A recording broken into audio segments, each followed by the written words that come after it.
ऐसे सुरासुरमनुषिन्दवन्दितं धो देघायकं विमलं प्रणमामि बध्यमानं तीर्थं धम्मस्य कर्तारम्।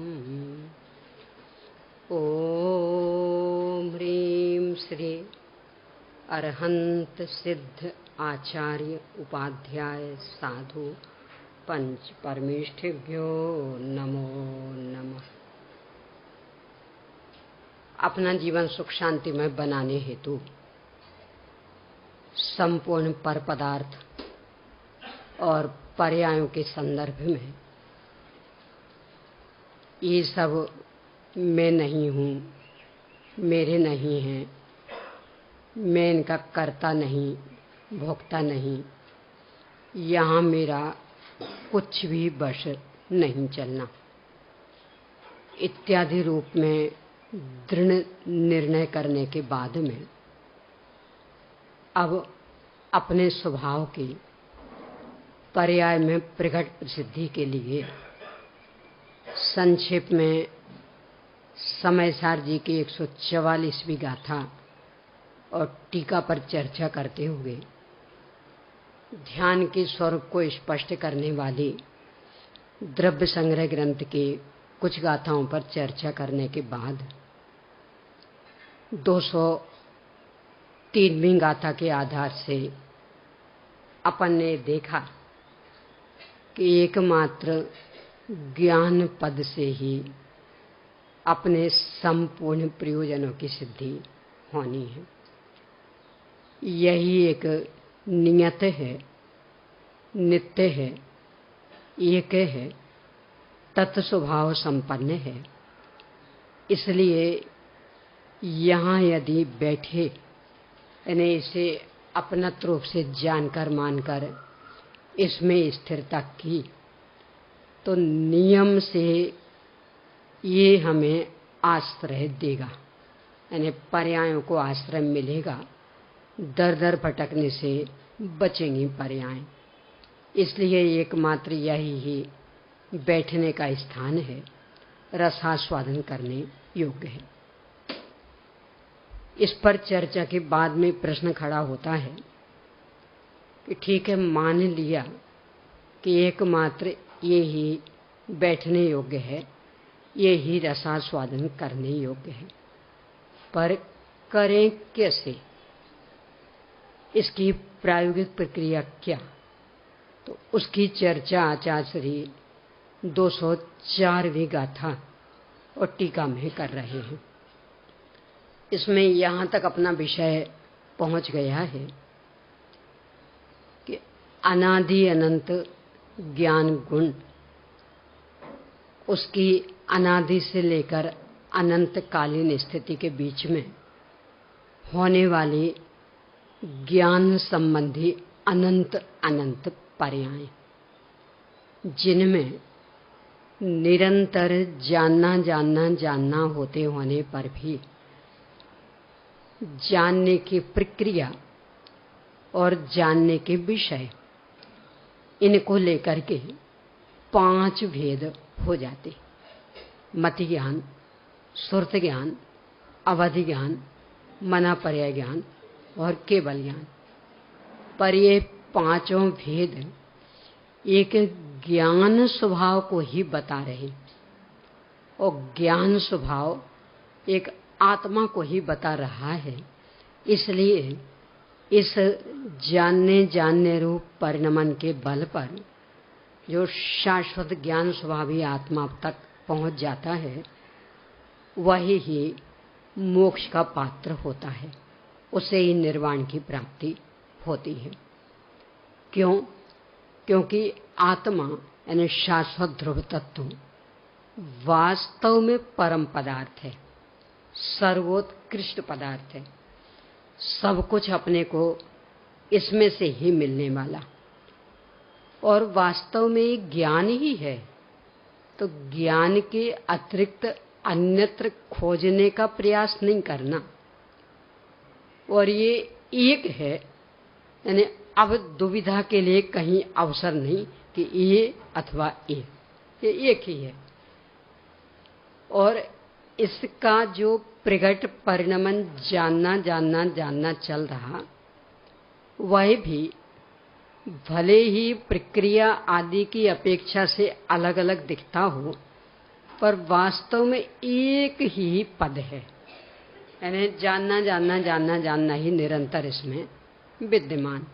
यहाँ तक कल अपन चर्चा कर चुके थे कि बस जो एक एक ज्ञान पद है, यही ही मोक्ष का साक्षात उपाय है। यानी इसका अवलंबन लेना, इसे अपनत रूप से जानकर पहचान कर इसमें स्थिरता, बस ये साक्षात मोक्ष का उपाय है।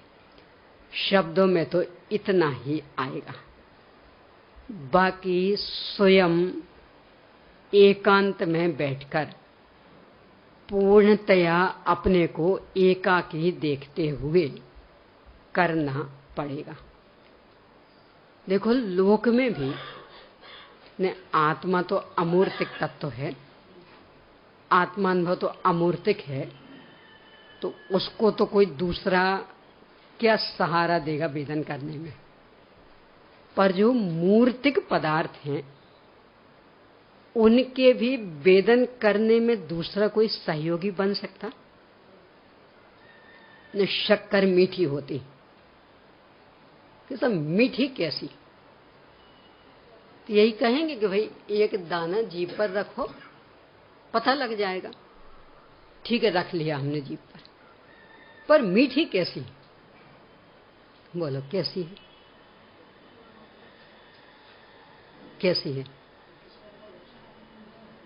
करा सकते वेदन कि अब तो वो रसास्वादन स्वयं करना पड़ेगा। यानी जो बिल्कुल मूर्तिक चीजें, शक्कर स्पष्ट दिख रही तो भी उसकी मिठास का वेदन नहीं करा सकता कोई। और ये तो इतनी स्पष्ट पौद्गलिक चीजें हैं। बाकी जो विकृतियां हैं, जो कि स्थूल होते परलक्षी परिणमन वाले, उनका भी वेदन कोई करा सकता? यानी कोई एक महिला पूछे, अपने अंदर शास्त्र में उल्लेख आता, रोहिणी रानी बहुत पुण्यशाली, बहुत ही अधिक पुण्यशाली। तो कभी उन्होंने दुख देखा ही नहीं था। दुख मतलब ये लौकिक, बाकी जन्म मरण का तो चल ही रहा सबको, और उसे थोड़ी कोई मानता है दुख। ये जो लौकिक मतलब असाता, अभाव, ये कभी देखा ही नहीं था। पीहर में भी नहीं। फिर शादी हो गई तो यहां भी बहुत बहुत अनुकूलताएं। पति भी खूब अच्छा, संतान हुई तो वो भी खूब अच्छे, मतलब सब तरह से बढ़िया। एक बार की घटना कि ये अपने बच्चों और राजा के साथ, मतलब पति के साथ छत पर आराम से उनको गपशप, मतलब बिल्कुल निश्चिंता से कर रही थी। नीचे रहने वाले एक परिवार में मूल कर्ता धर्ता व्यक्ति की मृत्यु हो गई। तो सब खूब रो रहे थे, बेहबल हो रहे थे कि पत्नी भी छोटी उम्र की, बच्चे तो एकदम ही छोटे छोटे, घर में कोई आर्थिक स्थिति भी नहीं थी, यहां वहां से संबल मिलने के लिए भी अवसर नहीं था। तो बहुत बेचैन हो रहे थे, तो बहुत तड़प रहे थे, बहुत जोर जोर से चिल्ला चिल्ला करके रो रहे थे। इसके कानों में वो शब्द पड़े। अब इसने तो कभी रोना धोना सुना ही नहीं था, देखा ही नहीं था, संगीत अवश्य सुने थे। तो उसको लगा ये भी कोई संगीत का ही प्रकार होगा। तो वहां दासी बैठी थी, उससे पूछा कौन सा संगीत है, मैं तो आज तक ये सुना ही नहीं। खड़े होके भी देखा तो वो एक्टिंग भी अलग तरह की हो रही थी, रोने की। तो ये कौन सा नाच गान? मैंने बहुत नाच गान देखे, संगीत भी बहुत सुना, पर ना तो ऐसा नाचना देखा है और ना ऐसा संगीत है, कौन सा है। वही राजा साहब बैठे थे, इतना गुस्सा आया कि मेरी प्रजा की मखौल उड़ा रही है। यानी वो बेचारे दुख में हैं, असह्य दुख हो रहा, इसलिए रो रहे हैं, चीख रहे हैं, चिल्ला रहे हैं, और इसे उसमें संगीत दिख रहा, उसमें इसे नाच गाना दिख रहा। इतना क्रोध आया, कुछ कहो ना। तो सोचा अब इसको सबक सिखाना चाहिए। गोदी का छोटा बच्चा था, उसका नाम था अशोक। एकदम से वो छीना और वहीं छत से पटक दिया। अब पता लगेगा किसका नाम संगीत होता। पुण्य का उदय ऐसा कि वो बच्चा देवों ने बीच में छेड़ लिया। बोलो, यानी नई असाता वेदन का अवसर हो तो कौन सिखा सके कि असाता मतलब क्या, वियोग का दुख मतलब क्या, कोई करा सकता? तो अब उससे पूछें कि तुम अनुकूलता का वेदन कर रही हो, मतलब क्या? बताओ, मैं तो कराऊं। और वो जो दूसरा जहां खूब हाय हाय मची, उनसे पूछें कि तुम्हें वियोग का दुख हो रहा, हमें समझाओ वियोग का दुख मतलब क्या, हमें बताओ कैसा होता। कोई करवा सकता? और जब अपने ऊपर बीतेगा तो सीखना पड़ेगा। सीखना पड़ेगा। गुरुदेव श्री का वियोग हुआ तो सीखना पड़ा था ना कि भी गुरु का वियोग हुआ, कैसे बेहवल होए हम। हमें तो आते ही नहीं, क्योंकि अभी तक कभी हमारे जीवन में घटना घटी नहीं, बिल्कुल पहली बार ही घटना घटी, तो हमें तो उसका अनुभव ही नहीं। तो कैसे हम खेद खिन्न हो, बता दो जरा। बताना पड़ा था। यानी जो ये स्थूल परिणमन हैं, इन्हें भी जीव स्वयं ही अपनी योग्यता से भोगता है, कोई दूसरे को करवा नहीं सकता। और कराने जाएगा तो औपचारिकता होगी। यानी वो कहे, देखो उसमें क्या है, थोड़ी आंखों से आंसू बहाना, ऐसा ऐसा करना, तो अब वो करे एक्टिंग, तो बोलो असली दुख होगा। ये होता ना कई जगह, ये भी एक धंधा है, पता, कई जगह, और अच्छी इनकम होती। यानी हमारे घर में किसी का वियोग हो गया, वो हम नहीं चाहते हैं वो नाटक करना, तो अलग से कुछ व्यक्ति ऐसे होते हैं कि जिनका यही काम होता, तो उनको आप खबर भेज दो कि भाई ऐसा ऐसा हुआ है और तुम आ जाओ। तो वो आएंगे, तो जो भी मिलने जुलने वाले आएंगे उनके सामने वो बराबर रोने धोने का प्रदर्शन करेंगे, खूब बेहबल होके। वास्तव में दुख है। मान लो को बड़ी पार्टी हो तो उसने खूब अच्छी रकम दी है, तो अच्छी रकम मिलने की खुशी है कि जो वो रो रहे हैं उसका दुख है।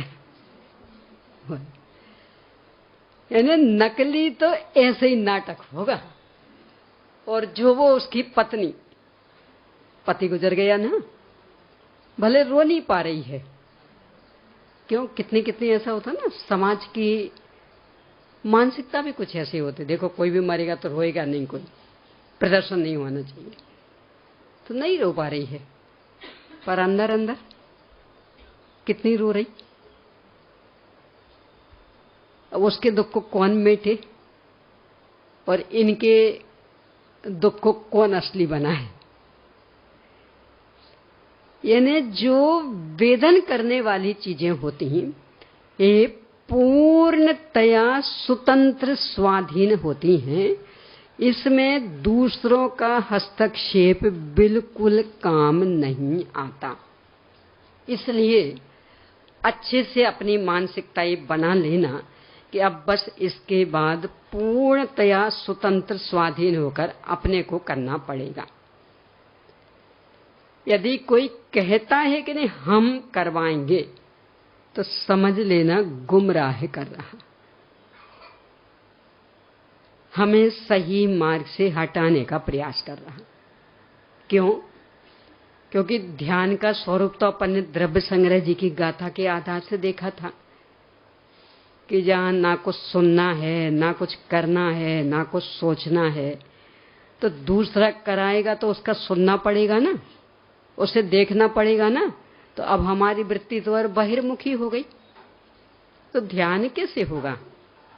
इसलिए बहुत गंभीरता से और पूरी दृढ़ता पूर्वक निर्णय करना कि इससे आगे का काम पूर्ण स्वतंत्रता से स्वयं को करना है, वचनों की सीमा बस यहीं तक। तो कैसे करना आचार्य यहां बता रहे हैं। यहां मति ज्ञानादि के भेद इसे एक पद को नहीं भेदते, किंतु वे भी इसी एक पद का अभिनंदन करते हैं, समर्थन करते हैं। क्या कहना चाह रहे? उस तक पहुंचना है ना, तो कैसे पहुंचे? कि जो प्रगट ज्ञान ज्ञान ज्ञान चल रहा ना, ये जो शाश्वत ज्ञान स्वभाव है उसका अभिनंदन कर रहा। अभिनंदन की तो बहुत वांछा रहती ना, सामाजिक अभिनंदन हो कितना मजा आता, और राष्ट्रीय स्तर पर हो तब तो कह नहीं क्या, और अंतरराष्ट्रीय स्तर पर हो तब तो हो सकता जमीन पर पैर ही नहीं टिकेंगे। यहां कह रहे शाश्वत अभिनंदन चल रहा। कौन कर रहा? कि जो अपने प्रगट ज्ञान पर्याय है ना, ये अपने शाश्वत ज्ञान स्वभाव का अभिनंदन कर रही, उसका समर्थन कर रही, उसे व्यक्त कर रही। इसलिए इन पर्यायों की विविधता को विविधता रूप से मत देखो, इसमें जो ये ज्ञान ज्ञान ज्ञान ज्ञान तत्व चल रहा उसे देखो और उसे अपना रूप से स्वीकार कर लो। बहन श्री वचनामृत में एक उदाहरण है पतंग का। ऊपर पतंग उड़ रही, सहारा किसका? डोरी। तो डोरी हाथ में ले लो। अब पतंग कितने यहां वहां जाने तो कोई चिंता की आवश्यकता नहीं, और यदि डोरी छूटी तो कहां गिरेगी पतंग कुछ नहीं कह सकते। ये जो ज्ञान की विविधता है वो तो पतंग जैसी, और वो डोरी जानना जानना जानना जानना, हर ज्ञान पर्याय में जानना जानना जानना, वो एक डोरी। तो वो देख लो हर एक में। अब कहीं खतरा, और वो डोरी शाश्वत तत्व से जुड़ी हुई।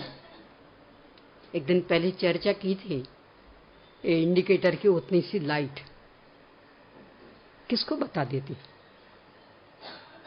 पूरे नगर भर की लाइट की घोषणा कर देती। उतनी सी, यानी जिसमें एक यूनिट भी नहीं है, छुएंगे तो कोई खतरा भी होने वाला नहीं। और फिर भी पूरे शहर भर में लाइट, मान लो एक ही वोल्ट हो तो कितनों की पहचान करा दी, इतनी सामर्थ्यशाली। तो उस उतनी सी लाइट को देखकर कहां तक पहुंच जाते अपन कि वो जो मूल ट्रांसफार्मर है ना, जहां से कनेक्शन आया हमारे घर तक और पूरे शहर में गया, वहां से यहां तक कहीं भी डिस्कनेक्ट नहीं है। क्योंकि यदि आड़े बाल जितना भी अंतर कहीं भी एक वायर से दूसरे वायर के बीच में आ गया होता तो हमारे घर का ये इंडिकेटर का बल्ब भी नहीं जलता। तो कहां तक पहुंच गए? सारे टावरों को भी गौण करके बिल्कुल ट्रांसफार्मर तक, लाइट हाउस तक जहां से वो सप्लाई होती। पहुंच गए नहीं पहुंच गए, किसके बल पर, कैसे पहुंच गए? वो तो यहाँ घर में है, एक कमरे में, एक उतने से स्विच में, कैसे पहुंच गए? कि साहब ये तभी प्रकाशित हो सकती है कि जब वहां से अखंड रूप में जुड़ी होगी। यदि कहीं भी खंड पड़ गया होता तो ये नहीं जल सकती थी। ऐसे ही अपने अंदर जो ज्ञान चल रहा, जानना जानना जानना जानना, यदि शाश्वत ज्ञान सागर नहीं होता तो ये इतना सा भी जानना जानना प्रकट नहीं होता। तो ये प्रकट है, यानी कि शाश्वत ज्ञान सागर अंदर में विद्यमान, उसमें से ये आ रहा। तो इसके बल पर वहां तक पहुंच जाओ, और वहां तक पहुंच जाओ मतलब ऐसी कोई दौड़ नहीं होनी है कि ठीक है यहाँ ये शाश्वत, यहाँ ये ज्ञान पर, तो चलेंगे धीरे धीरे, तो चींटी की चाल भी चलेंगे तो पहुंच जाएंगे, कि ऐसी कोई चाल नहीं होनी। तो क्या होना, अंदर अंदर बस वेदन, कि ये जो जानना जानना जानना जानना चल रहा है ना, अंतर बहुत पड़ रहा हो, प्रक्रिया का भी, ज्ञों का भी, पर हर एक में जानना जानना जानना जानना है ना। तो ये जो जानना जानना जानना जानना शाश्वत है, बस ये मैं हूं, और कहीं आना जाना नहीं है। वहां तो आना जाना पड़ेगा, यानी इस इंडिकेटर को देख करके, और कदाचित वहां तक पहुंचना होगा तो कितने किलोमीटर की यात्रा पार करनी होगी, तब पहुंच पाओगे, तब वो लाइट हाउस दिखेगा। और यहाँ ऐसी कोई यात्रा नहीं है। क्यों? क्योंकि वो जो जानना जानना जानना जानना चल रहा, उस प्रत्येक ज्ञान पर्याय में शाश्वत तत्व निरंतर व्यक्त है। वही अपने इसकी 17वीं 18वीं गाथा की टीका, आबाल गोपाल सभी को अनुभूति स्वरूप भगवान आत्मा निरंतर अनुभव में आ रहा। क्यों? वो नित्य उद्योतमान तत्व है। 6वीं गाथा की टीका। तो छिपा कब है वो तो हर पर्याय पर्याय में व्यक्त। ज्ञान की प्रतिपल उठे तरंग, झांकता उसमें आत्म राम। वो छिपके कब बैठा, वो तो निरंतर झांक रहा। अपन झांकने वाले को नहीं देख रहे, वो अपनी नादानी, पर वो कब ओझल है, वो तो निरंतर झांक रहा। तो उस ज्ञान पर्याय के बल पर उस झांकने वाले को पहचान लेना, क्योंकि उस ज्ञान पर्याय में वो झांक रहा, अलग से कोई दो पर्याय नहीं है। यानी हम आपको देख रहे, तो आपको देखने वाली ज्ञान पर्याय मेरी अलग, और उसमें जो शाश्वत तत्व यानी मैंने आपको देखा, तो मैंने भी दिखा ना, तो मैंने का वाच्य क्या है? तो उसको जानने वाली पर्याय कोई दूसरी, ऐसी एक साथ दो पर्याय चल रही कि एक ही? कि उस एक ही पर्याय में मैंने आपको जाना, तो आपको जिस पर्याय ने जाना, उसी पर्याय ने मैंने को भी जाना। तो मैंने कब छिपा है, तो कब नहीं दिख रहा? तो अब क्या करना देखने के लिए? बस मानना है, दिख तो रहा है। भाई वो ले लेना वो उदाहरण प्रकाश का, दिख तो रहा था, क्योंकि यदि नहीं दिख रहा होता तो आपने दृष्टि कैसे बनाई? मान नहीं रहे थे कि ये भी कोई तत्व है। तो अब करना क्या है? मानना है। यानी आत्मा तो नित्य उद्योतमान, प्रति समयवर्ती प्रत्येक पर्याय में निरंतर व्यक्त व्यक्त व्यक्त चल रहा। अब व्यक्त नहीं, मान नहीं रहे, स्वीकार नहीं कर रहे। तो अब करना क्या है? स्वीकार करना। किसके बल पर? कि ये जो जानना जानना जानना चल रहा, बस ये मैं। तो ये मैं मतलब परिणमन नहीं, उसमें स्थायित्व। दिख तो रहा परिणमन, पर दिखा किसे रहा? वो कल भी जानना था, अभी भी जानना, आगे भी जानना, जानना जानना जानना जानना। तो जानना जानना परिणमन, पर प्रत्येक परिणमन स्थायी ज्ञान स्वभाव की घोषणा कर रहा है। इसका नाम कि वो सारी ज्ञान पर्याय इस एक ज्ञान स्वभाव का अभिनंदन कर रही, व्यक्त कर रही, उसकी प्रशंसा कर रही, उसका आलम्बन बताने के ये है ना मेरा आलम्बन, इसके बल पर हम काम कर रहे। तो क्या करना, बस उस आलम्बन को पहचान ले, उसको स्वीकृति दे दे, ये करना है। यहां मति ज्ञानादि भेद इस एक पद को नहीं भेदते, किंतु वे भी इसी एक पद का अभिनंदन करते हैं, समर्थन करते हैं। यह अभिनंदन शब्द मूल आचार्य श्री की भाषा है, उन्होंने लिया अभिनंदति। क्यों? अभिनंदन के संदर्भ में अपन जो कुछ ज्यादा संवेदनशील है ना, यानी किसी का भी अभिनंदन हो रहा तो क्या उत्साह रहता, और स्वयं का हो रहा हो तब तो कहने क्या, फिर तो फूले नहीं समाते। तो यहां कह रहे प्रति समय अभिनंदन समारोह चल रहा, तो अंधे बने बैठे हैं, नहीं दिख रहा तो क्या करें। निंदा समारोह तो कभी हुआ ही नहीं है। कौन सा समारोह हुआ निरंतर? अभिनंदन। हमें लग रहा नहीं, निंदा निंदा, दीनहीन के दीनहीन दिखाने वाले कोई पर्याय ही नहीं। प्रत्येक पर्याय शाश्वत ज्ञान स्वभाव वाला मैं हूं, इस रूप में प्रसिद्धि कर रही है, यानी हर पर्याय शाश्वत तत्व का अभिनंदन कर रही। तो स्वीकार कर ले, अभिनंदन करने वाला कभी मुरझाया नहीं रहता,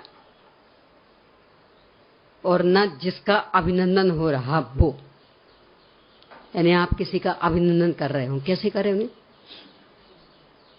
वो ठीक है, अब किए देते, पर बाकी दम तो कुछ नहीं है, कैसे करोगे अभिनंदन? बोलो।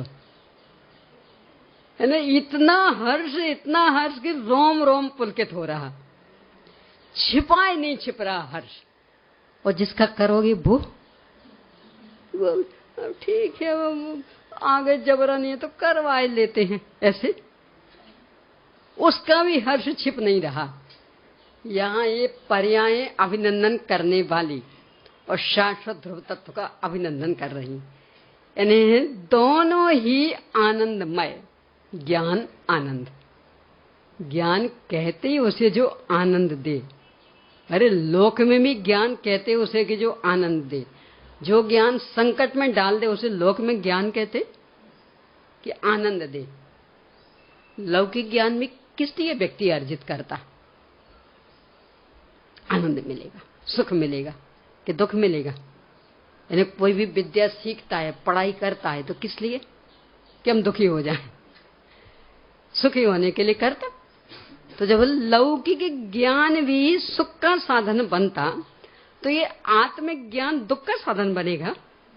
तो यहां तो अभिनंदन कर रहे, यानी कि निरंतर आनंद आनंद आनंद, सब ओर से आनंद आनंद आनंद आ रहा। अब इसे एक दृष्टांत द्वारा बताते। दृष्टांत भी बिल्कुल प्रचलित, यानी अपन सबको ज्ञात है ऐसा। इसी बात को दृष्टांत पूर्वक समझाते हैं।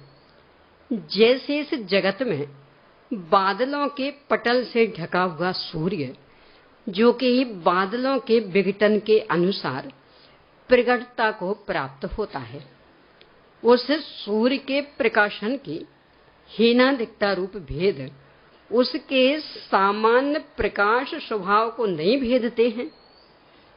अभी छाने लगे ना बादल, तो बादल छाते तो सूर्य की किरणें मंद पड़ जाती, तो फिर तो सूर्य दिखाई नहीं देता ना, रात हो गई होगी ना। यानी वो मंद किरणें भी किसकी प्रसिद्धि करती? और तेज किरणें, यानी सूर्य के प्रकाशन में क्या अंतर पड़ना है किरणों की मंदता और तीव्रता का, उन बादलों के छा जाने और नहीं छा जाने से। तीव्रता और मंदता में अंतर पड़ेगा, आपके गेहूं सूखने में अंतर पड़ सकता कि सब वो सूर्य की किरणें मंद हो गई ना, इसलिए जल्दी नहीं सूख पाए, तो इसमें अंतर पड़ सकता। पर सूर्य उदित है कि नहीं, ये पहचानने में कहीं अंतर पड़ेगा। तो जैसे बादलों से ढका हुआ सूर्य उसमें से निकलने वाली किरणें बादलों के आवरण के कारण कभी मंद हो जाती हैं, आवरण और कम हो जाता तो कुछ तीव्र होने लगती, आवरण पूरा हट जाता तो पूरी विकसित हो जाती, पर उससे सूर्य के प्रकाशन में रंच मात्र अंतर नहीं पड़ता। यानी सूर्य की मंद किरणें भी सूर्य को ही बताती हैं और तीक्ष्ण किरणें भी सूर्य को ही बताती हैं। ये उदाहरण। अब सिद्धांत। इसी प्रकार कर्म पटल के उदय से ढका हुआ आत्मा, जो कि कर्म के विघटन अर्थात क्षयोपशम के अनुसार प्रगटता को प्राप्त होता है, उसके ज्ञान के हीनाधिकता रूप भेद उस सामान्य ज्ञान स्वभाव को नहीं भेदते, प्रत्युत अभिनंदन करते हैं। वहां बादल से ढक रहा था सूर्य, यहाँ एक ज्ञान सूर्य कर्म रूपी बादलों से ढका हुआ, पर पूरा तो ढक ही नहीं पाता, क्योंकि पर्याय नामक ज्ञान निरंतर व्यक्त रहता, निरावरण है वो। जैसे बादल कितने ही छा जाएं, पर इतने तो नहीं ढक सकते कि अपने को भ्रम हो जाए कि रात हो गई। ढक सकते? कुछ ना कुछ तो उजेला व्यक्त रहेगा। ऐसे ही ज्ञान कुछ ना कुछ तो व्यक्त रहता है। तो वो किसे प्रसिद्ध कर रहा? अंदर ज्ञान स्वभाव। अब जैसे जैसे वो कर्म पटल कम होते जाते, यानी उनका क्षय उपशम होता जाता, वैसे वैसे ज्ञान व्यक्त होता जाता। तो व्यक्त ज्ञान किसे प्रसिद्ध कर रहा? और कर्म पटल पूरा नष्ट हो गया, ज्ञानावरण आदि कर्मों का पूरा क्षय हो गया, तो केवल ज्ञान प्रकट हो गया। उसने किसे व्यक्त किया? ज्ञान स्वभाव को। तो ये ज्ञान स्वभाव का अभिनंदन करते हैं। जितनी जो भी दशाएं चल रही हैं, ये प्रसिद्ध कर रही हैं कि हमारा स्वभाव तो ज्ञान है। इसलिए जिसमें समस्त भेद दूर हुए हैं, ऐसे आत्म स्वभावभूत एक ज्ञान का ही अवलंबन करना चाहिए। पर को कैसा जान रहा, कितना जान रहा, इसको लेकर के ज्ञान में भेद पड़ रहे थे। पर एक जानने जानने जानने की ओर से देखा तो ज्ञान में कोई भेद नहीं। यहां आचार्य कह रहे, बस इस आत्म स्वभावभूत एक ज्ञान का ही अवलंबन करो, यानी इसे ही अपनत्व रूप से जानो, इसे ही अपनत्व रूप से मानो, और बस मैं ज्ञान स्वभाव ज्ञान स्वभाव ज्ञान स्वभाव, इसमें निरंतर स्थिरता, इसका वेदन। क्या क्या होगा इससे? तो यहाँ 10 लाभ बताएंगे।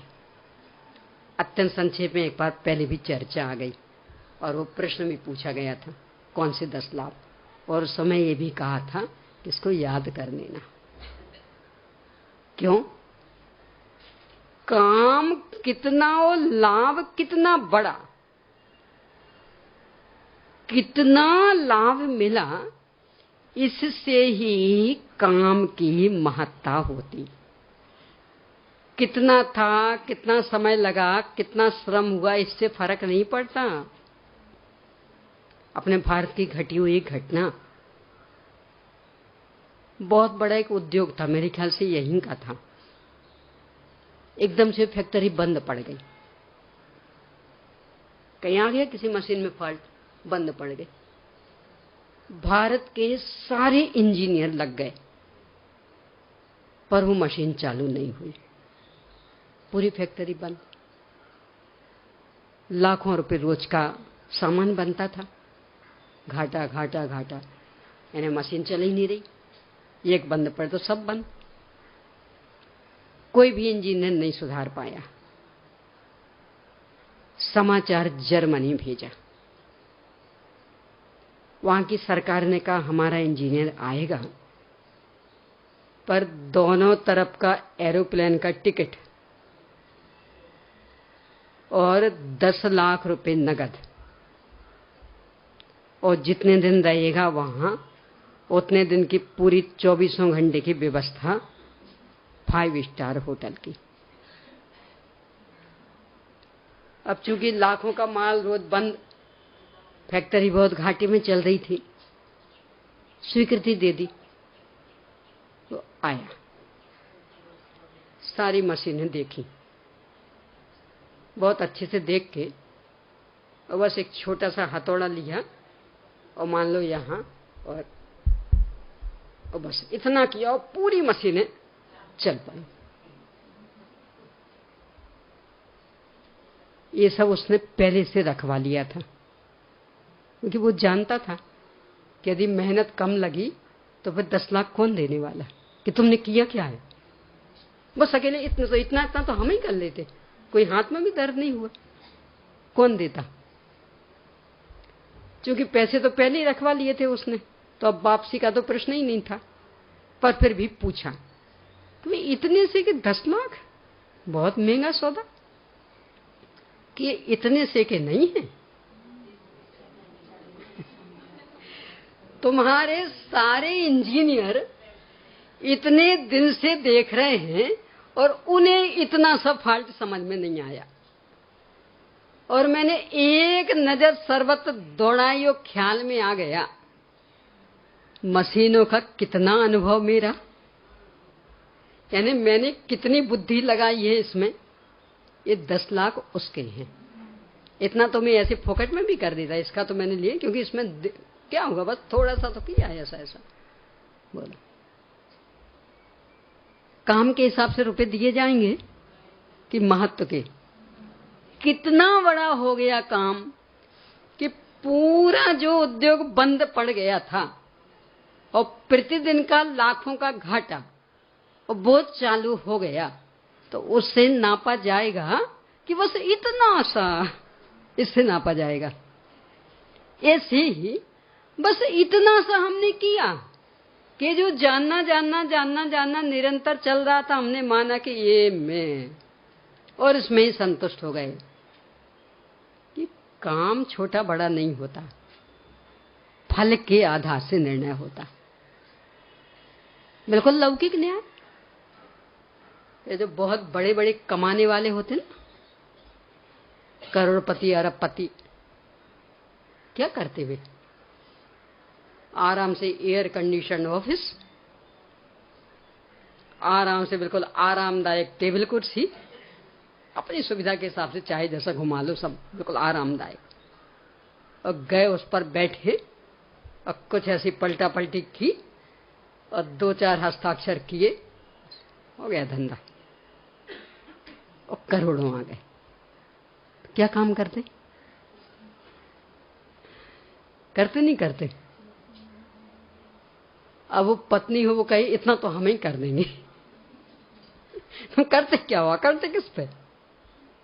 करते कुछ कि वो 2-4 अकेले हस्ताक्षर कर दिए, बस क्या किया। और पलटा पलट तो हम भी ऐसा कर लेंगे, उसमें क्या है, देख लेंगे ऐसा।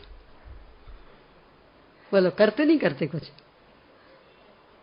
कि वो बुद्धि में पूरा जमा हुआ है, और कहाँ हस्ताक्षर करना और कब करना और कब नहीं करना, ये पूरा ध्यान में रखते हैं, तब वो हस्ताक्षर कर पाते, और तब वो लाख करोड़ों की कमाई होती। तो कुछ करते कि नहीं? अपने को देख रहे, बस अकेले हस्ताक्षर, बस ऐसा ऐसा कर दिया, बस कि उससे कोई फर्क नहीं पड़ना। लाभ कितना, इसका मतलब ये काम उतना बड़ा।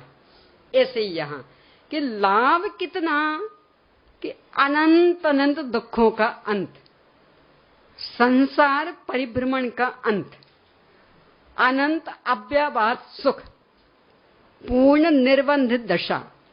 इसका मतलब एक काम भी इतना बड़ा। पहले अलग से ताकत नहीं लगनी है, कोई श्रम नहीं होना, पसीना आना नहीं है, आता हुआ सूख जाएगा। सांस बढ़नी नहीं है, बढ़ी हुई सांस भी बिल्कुल सामान्य हो जाएगी।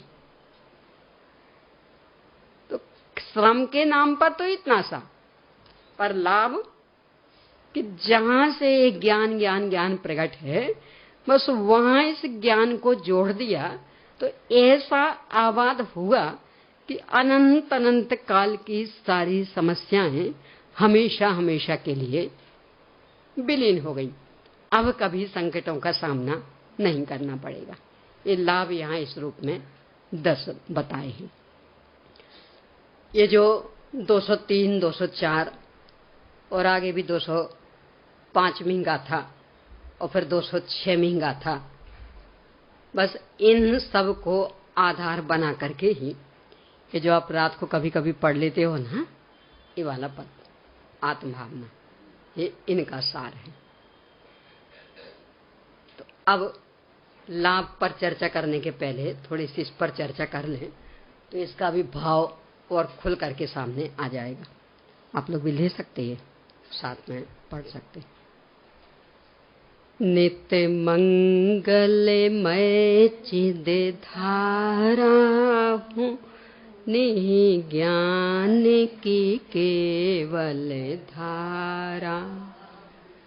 नित्य दर्श ज्ञान उजियारा हूँ, मैं ज्ञान की अविरल धारा। बस बस धारा की उपमा दी। क्यों? वो हर एक में बह रहा है ना, व्यक्त। तो प्रगट पर्याय में शाश्वत तत्व बह रहा, यानी ज्ञान की जो प्रगट पर्याय, वो अपने हर पर्याय में शाश्वत शाश्वत शाश्वत ज्ञान स्वभाव ज्ञान स्वभाव ज्ञान स्वभाव इसकी प्रसिद्धि कर रही। तो जैसे मान लो नदी बह रही हो, प्रवाह तो आगे आगे बढ़ रहा है, पर जल कौन सा चल रहा? यानी गंगा नदी हिमालय पर्वत से निकली, बहुत बहुत परिवर्तन हुआ, पर मूल धारा में जल कौन सा? वह। तो जो उसे देख लेगा वो तो कहीं की भी गंगा से शुद्ध जल पालेगा, और जो अन्य में उलझा तो ऐसे ही ज्ञान गुण की अनादि अनंत अनंतानंत पर्याय हैं। इनमें एक शाश्वत ज्ञान तत्व निरंतर प्रवाहित, यानी हर प्रवाह में शाश्वत आत्मा चल रहा, इसलिए उसे धारा की उपमा दी। अब ये कैसा है? तो ये 204वीं गाथा का टीका का।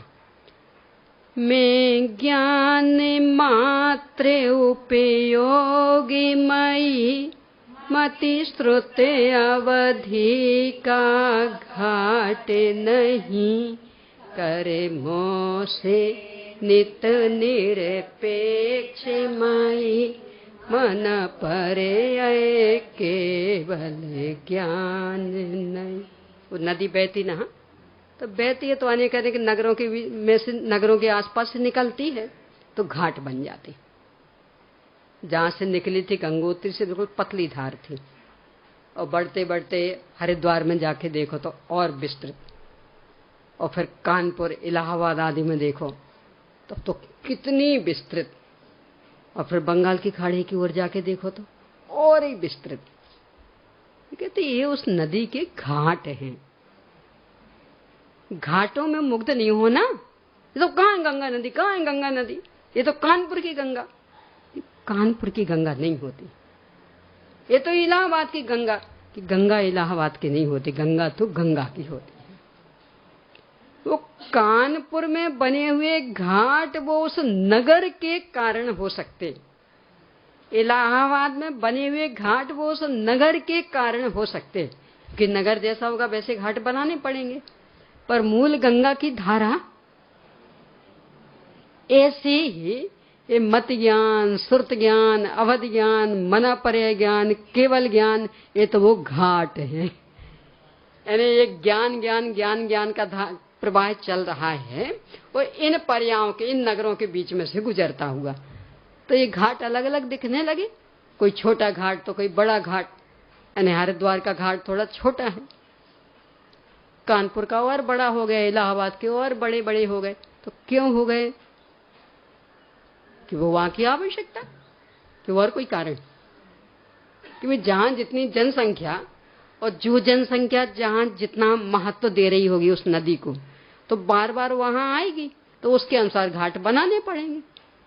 और नहीं आए तो क्या जरूरत है, ऐसी बहती रहेगी। यानी बाकी जगह से भी तो बह रही ना, तो कहाँ घाट बने, और उन नगरों के बीच में वहां घाट बन गए। तो प्रत्येक घाट उस गंगा की अविरल धारा की घोषणा कर रहा। उस गंगा के पानी की जो निर्मलता, जो पवित्रता, जो औषधीय गुण, कीड़े नहीं होते ये विशेषता, ये हर घाट के पानी में मिलेगा, नहीं मिलेगी। पर बस मूल धारा होना चाहिए, क्योंकि घाटों में तो शहरों की गंदगी बहेगी, और जो मूल धारा चली आ रही उसमें वो सीधी हिमालय से निकली हुई, और हिमालय तो औषधियों का भंडार, तो वहां से निकली हुई धारा में भी औषधि गुण। पता, हिंदुओं में गंगा जल का बहुत महत्व, और कभी भी गंगा में डुबकी लगाने आएंगे तो वो गंगा जल भर के ले जाएंगे, और बरसों बरसों वो सड़ता नहीं है। कि सब कैसे हो सकता, हम अपनी बाल्टी में रखते 4 दिन में बदबू आने लगती, वो कैसे नहीं सड़ेगा? नहीं सड़ता। क्यों नहीं सड़ता? कि बस वो एक ही कारण कि औषधि भंडार, सारी जड़ी बूटियां वहां हैं, और उनके ऊपर से वो पानी निकल के आया, और वो भी बर्फ का पिघला हुआ है ना, एकदम स्वच्छ शुद्ध, और जड़ी बूटियों के ऊपर से निकला, तो वो उनका अर्कुश जल में भी है, तो इसलिए कोई भी कीड़ा मकोड़ा उसमें जन्म नहीं ले पाता, शुद्ध रहता। तो उस धारा की शुद्धता की ओर से देखें तो कहाँ की धारा शुद्ध नहीं? अकेले वो गंगोत्री की वही कीटाणुनाशक, कि हरिद्वार की भी, कि कानपुर की भी, कि इलाहाबाद की भी। बस आप मूल धारा देखिए, वो किनारों वाली नहीं, वहां तो आपको गंदगी मिलेगी, पर वो गंदगी गंगा की धारा की नहीं है, वो शहरों की है, क्योंकि सारे नाले उसमें छोड़ते ना नदियों में, इसलिए तो प्रदूषित हो रही नदियां। और इन शहरों में तो मुर्दे भी बहा देते, गंगा से, गंगा बहाने से पार हो जाते, स्वर्ग मिलता है, वैकुंठ मिल जाता है, बहा देते। तो वो प्रदूषण किसका? वो गंगा की धारा का कि वो उन शहरों का? उन शहरों के प्रदूषण के समय भी जो गंगा की मूल धारा बीचों बीच बह रही, उसके जल को देखें तो अभी भी वो गंगोत्री जैसा ही पावन। अब ऐसे ही यहां किस ज्ञान को प्रक्रिया की ओर से देखते हैं, ज्ञों की ओर से देखते तो बहुत बहुत बहुत गड़बड़ दिखता। कहीं राग वाला दिखता, कहीं द्वेष वाला दिखता, इनको देखा तो इनसे हमें राग हो गया, इनको देखा तो इनसे हमें द्वेष हो गया, होगा। पर एक ज्ञान की मूल धारा नहीं है। ज्ञान की मूल धारा क्या है? जानना जानना जानना। ये अच्छा कि ये बुरा, ये जानना, ये ज्ञान की मूल धारा नहीं है, ये तो उसमें राग आदि मिल गया। ज्ञान की मूल धारा क्या? मात्र बस जानना जानना जानना। तो इन सभी पर्यायों में एक जानना जानना जानना देखें तो लगेगा कि हर ज्ञान ज्ञान ही तो है, और वो ज्ञान पर्याय व्यक्त हैं, तो निरंतर उसमें ज्ञान स्वभाव दिख जाएगा। इस पर कर्मों का भी कुछ असर नहीं पड़ना, कर्मों से नित्य निरपेक्ष। कर्मों का असर मत ज्ञान श्रुति ज्ञान पर पड़ता होगा, यानी जितना वहां 6 उपशम उतना ही व्यक्त, जितना 6 उपशम नहीं उतना व्यक्त नहीं, तो उस पर पड़ता होगा। पर जानना जानना जानना वो बिल्कुल एक चल रहा। इसलिए इसे ज्ञान को देखें कैसा है। 5 ज्ञानों के घाटों पर निज से नित्य बहने वाला हूँ सदा पारिणामिक स्वभाव धारा समय बहने वाला। ये जो 5 प्रकार के ज्ञान, ये घाट हैं। अलग अलग आकार हो गए ना, तो घाटों के अलग अलग आकार होते, पर इनमें निज से नित बहने वाला, घाटों के कारण नहीं, अपने स्वभाव से ही द्रव्य है ना, स्थायित्व के साथ परिणमनशीलता, ये इसका स्वभाव। तो निरंतर हर पर्याय पर्याय में व्यक्त मैं स्वयं अपने से चल रहा, पर्यायों की कृपा से नहीं। और कैसा? फिर भी सदा पारिणामिक, पर्यायों की हीनाधिकता से मुझ पर कोई असर नहीं पड़ता। और धारा सम, जैसे धारा लगातार बहती रहती, वैसे मैं भी हर पर्याय पर्याय पर्याय पर्याय में लगातार चल रहा। अब कि साहब ये तो ठीक है, पर वो मोक्ष तो छायक भाव रूप है ना, और मोक्ष मार्ग औपशमिक और छाउपशमिक भाव रूप, और संसार मार्ग औदिक भाव रूप।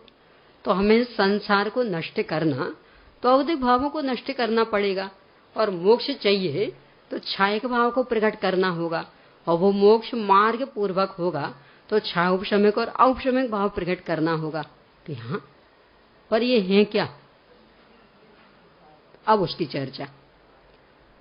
औदैक मिश्र औपचायिक, ये मेरे नित्य स्वभाव नहीं, ये घाट ज्ञानमय धारा में, घाटों बिन दिखता कभी। कि ये जो 4 भाव है ना, ये तो घाट है। ये जो पारिणामिक भाव रूप निरंतर बहने वाली धारा, इसे हमने अपनत्व रूप से स्वीकार नहीं किया, इसमें संतुष्ट नहीं रहे, इसलिए वो एक विकृत घाट औदिक भाव वाला बन गया। कानपुर का एक घाट ऐसा, आप खड़े नहीं हो सकते, इतनी बदबू देता है। गंगा का घाट, सब गंगा का घाट, और खड़े नहीं हो पाएंगे कि हाँ क्यों? यानी वो जो खूब विस्तृत, तो यहां घाट से करीब करीब 5 किलोमीटर दूर है असली धारा। और जब वो वहां गंगा जल भरने जाते ना, तो वो नाव से वो अंदर 5 किलोमीटर जाके उस धारा का गंगा जल लेते। अब आप तो नाव में बैठ नहीं रहे थे, तो आप तो वो किनारे किनारे थे। सब ये गंगा की धारा हो ही नहीं सकती। हो सकती क्यों? कि आप गंगा की धारा को देख कहां रहे? आप तो उसमें मिली हुई शहर की गंदगी को देख रहे। तो वो शहर की गंदगी है कि गंगा की धारा? गंगा की धारा का तो तिरस्कार कर दिया आपने। ऐसी सब इतने क्रोधादि विकारी भाव, ऐसे औदिक भाव तो क्यों नहीं होंगे? और पारिणामिक भाव रूपी धारा का तो तिरस्कार कर दिया। तो इन संयोगों वालों नगरों की धाराएं बाहर है वहां, तो वो गंदी नहीं होंगी तो क्या होंगी? तो वो क्यों गंदी? कि पारिणामिक भाव रूप धारा का तिरस्कार कर रही हैं। इसलिए जब अपन ने वो गुणस्थान वाला सामान्य प्रकरण लिया था ना, उसमें अंत्यंत में 5 भावों की गुणस्थानों में क्या भूमिका, तो उस समय अंत में एक पैराग्राफ लिया था कि जो अपन परम पारिणामिक भाव, इसकी अपनत्व रूप से अस्वीकृति और स्वीकृति, और अपनत्व रूप से अस्थिरता और स्थिरता, बस इसके कारण 14 गुणस्थान बन जाते। तो मूल भूमिका किसकी? पारिणामिक भाव की। अब इसे अपनत्व रूप से नहीं मानोगे तो विकार चलेगा, तो औदिक आदि भाव चलेंगे। और अपनत्व रूप से मानकर जानकर इसमें स्थिरता की, तो क्रमशः फिर औपशमिक, मोक्ष मार्ग वाला छाउपशमिक और छायक भाव प्रकट हो जाएंगे। तो ये तो प्रकट होने वाले तत्व हैं। ये तो उस मूल धारा के संदर्भ में घोषणा कर रहे हैं कि इस मूल धारा को ये स्वीकार कर रहा है कि नहीं कर रहा। नहीं करता है तो औदिक आदि वाला घाट बनता है, और कर लेता है तो औपशमिक छायक वाला घाट बन जाता है। वो ऐसा घाट कि देखते ही बनता, और ये ऐसा कि वहां खड़ा रहना भी मुश्किल हो जाए। पर मूल क्या है इसमें कि मूल वो एक धारा, ये यहां कह रहे कि जो औदयिक मिश्र उपशम छायक मेरे नित्य स्वभाव नहीं है, ये तो घाट हैं, और मैं इन घाटों के बीच में बहने वाला तत्व कि तो हमें तो वो कभी नहीं दिखता, हमें तो घाट ही घाट दिखते, कि यही तो समस्या है। वो घाटों के बिना कभी दिखेगा नहीं, पर घाटों में व्याप्त है, तो यदि देखना चाहो तो दिख जाएगा। पहले अपन ने चर्चा की थी ना, आप सोना खरीदने गए थे, सुनार ने हार बताया था, कहने सब हमें हार नहीं चाहिए। कंगन बताया, कंगन भी नहीं चाहिए। तो आखिरकार उसने मेरे को बिस्किट ही बता दिया कि हमें बिस्किट भी नहीं चाहिए, हमें तो सोना चाहिए। बोलो कहाँ मिलेगा सोना? कि भाई सोना किसी न किसी आकार प्रकार में ही मिलेगा, आकार प्रकार के बिना मिलने वाला नहीं है। पर हां, आप में ही नजर अवश्य है कि आप आकार प्रकार में व्याप्त सोने को देख लें और आकार प्रकार को नहीं देखें, तो ये आपकी दृष्टि में हो सकता। सोने में यदि चाहो कि सोना ही किसी आकार प्रकार में ना हो और सोना हो, ये तो असंभव। बोलो मिल जाएगा? है ना? और कुछ विकृत नहीं तो कम से कम बिस्किट वाला आकार प्रकार होगा, पर वो भी तो एक आकार प्रकार है ना। कोई सा भी आकार ना हो और सोना हो, लाओ। ऐसे ही ज्ञान की कोई सी भी पर्याय ना हो और ज्ञान हो, असंभव। वो हमेशा इन घाटों में ही बहता मिलेगा। हाँ, दृष्टि का ये कमाल है कि आप घाटों को नहीं देखें, घाटों में बहने वाली उस धारा को देख लें। क्यों? क्योंकि वो हर घाट में बह रही ना वो धारा, तो दृष्टि देख लेती, और देखो हर जगह देख लेती। यहां तो ना जाने क्यों अपन अपने को परेशान करते, दिखती हर जगह। घर में कितना सोना, ये जो घर का मूल मुखिया मालिक रहता, वो किस रूप में देखता? तो हमारे यहां 1 किलो सोना किस रूप में देखता? तो 1 किलो सोना है, अरे कोई कंगन होगा, कोई हार होगा, कोई अंगूठी होगी, पर उसे क्या दिखता? सोना। तो देख रहा कि नहीं देख रहा? निरंतर, यानी 4 भंगियों और चारों भंगों में बटा हुआ, उसे क्या दिखता? और चारों बहुओं की रुचि अलग अलग, तो वो अपने गहने अलग अलग बनवाती, पर मुखिया को क्या दिखता? और जब तक वो 1 किलो रहता तब तक बिल्कुल नहीं घबराता, और यदि गड़बड़ होने लगी तो टोका टोकी होने लगी, देखो ये नहीं चलेगा। तो क्यों? पहले हमने बदलवाया था तब कि हम तो मात्र सोना देखेंगे, जब तक वो सुरक्षित, तो तुम्हें जो डिजाइन बनवानी हो बनवा लो, पर यदि उसमें गड़बड़ी होगी तो फिर चलने वाला नहीं है। तो दिखता कि नहीं दिखता? हर क्षेत्र में, भोजन में, पानी में, सब में नहीं दिखता, तो यहां क्यों नहीं दिख रहा? वहां जिद करते कि नहीं वो रोटी नहीं, हमें तो वो सीधा वो, मान लो जो जो विटामिन है तो हमें तो सीधा वो बताओ, यानी हमें तो सीधा आयरन बताओ, हमें नींबू नहीं, हमें वो आंवला नहीं, हमें वो अनार नहीं, हमें तो सीधा आयरन बताओ। क्योंकि डॉक्टर ने कहा ना कि आयरन की कमी है तो आयरन खाना। तो क्या खाओगे? सीधा लोहा खाओगे? क्या खाना पड़ेगा? तो भाई अनार खाओ कि नहीं? अनार नहीं, आयरन खाना। कहाँ दिखेगा आयरन? तो दिख जाता कि नहीं दिख जाता? तो है ना दृष्टि का कमाल।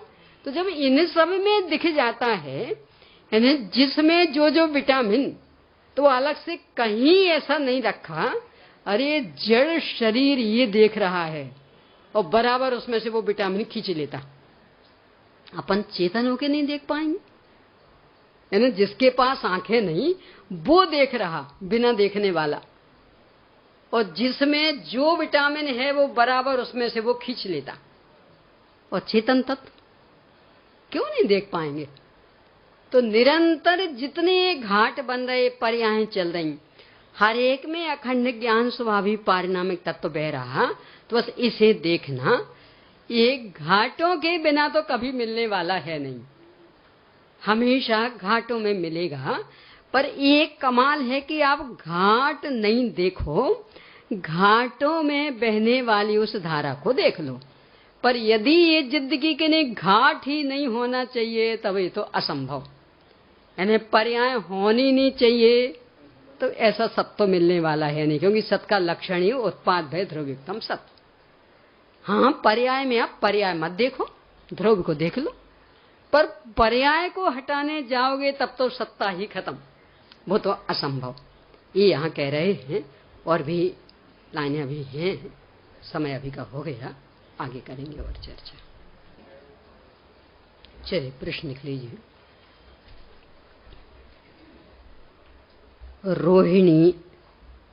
रोहिणी रानी का उदाहरण हमें क्या मार्गदर्शन देता है? अगला, पर्यायों को घाट क्यों कहा है और इनमें पारिणामिक भाव कैसे देखें?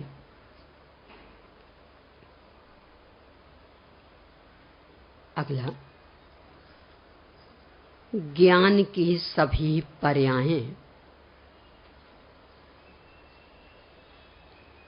ज्ञान स्वभाव का अभिनंदन करती हैं, इसे स्पष्ट कीजिए। बस।